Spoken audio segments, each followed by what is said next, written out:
My name is Ayanah Moor, and I'm a visual artist. My work has encompassed a lot of tools, a lot of various tools over the years, but recently I've been focused on painting, and that's the focus of the exhibition at the Cleve Carney Museum of Art. The title of the exhibition is I Wish I Could Be You More Often.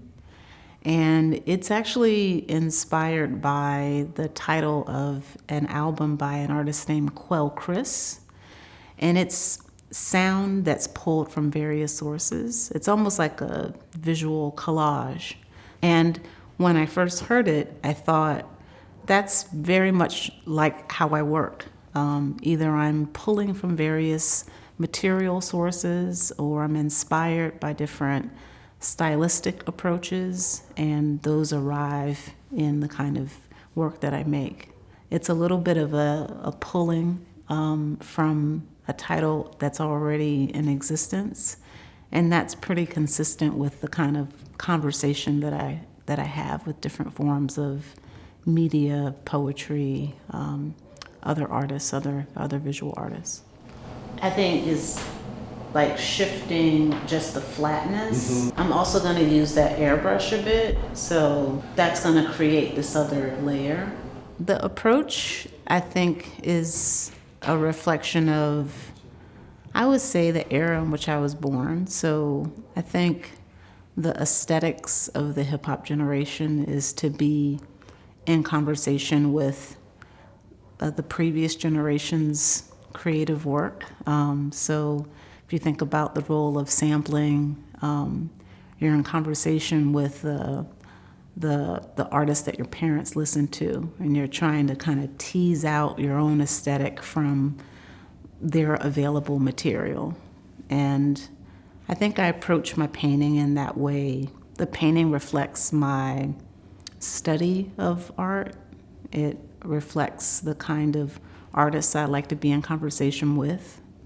So there are different stylistic moves that happen in the treatment of the paint that I think reflect that. It's a collage mentality, and there are some times when that collage is very literal. So in certain paintings, there might be a collage element pulled from a magazine, specifically Ebony or Jet magazine. But then there are other times when art historically, there are certain artists that I in my own imagination, I'm in conversation with. And so the viewers may be understanding of that. They can see those little pieces that feel like it's in dialogue with another period in art, the history of art.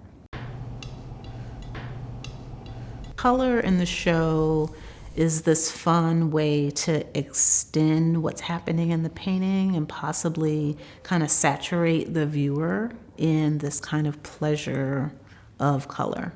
I see it as this way to think about the whole site as this experience with the artwork. The color is very intentional. That is kind of supporting the painting. And then there's maybe a seating element or a plant, and that creates something that feels a little bit warmer as you encounter the artwork.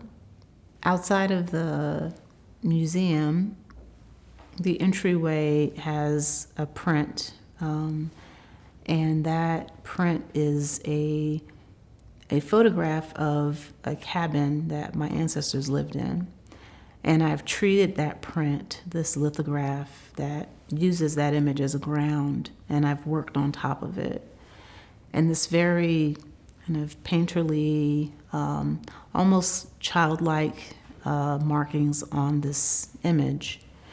And of course, it's just read as a house. As American history would have it, the back end of the story is that this house is behind a plantation that I've been to with my family. So this house and the treatment on this house, the treatment meaning my kind of creative touches, it both recognizes some of the horror of the period of American slavery, but it also, within my imagination, is an opportunity to think about that site not only as a site of horror, but a site of endurance, survival, the capacity for love, even in the most dire consequence. When many of the paintings that I'm making are really inspired by the potential for love in that space. That's something that is not literally visible in the work necessarily, but it just gives you a sense of kind of what's operating in the background for me.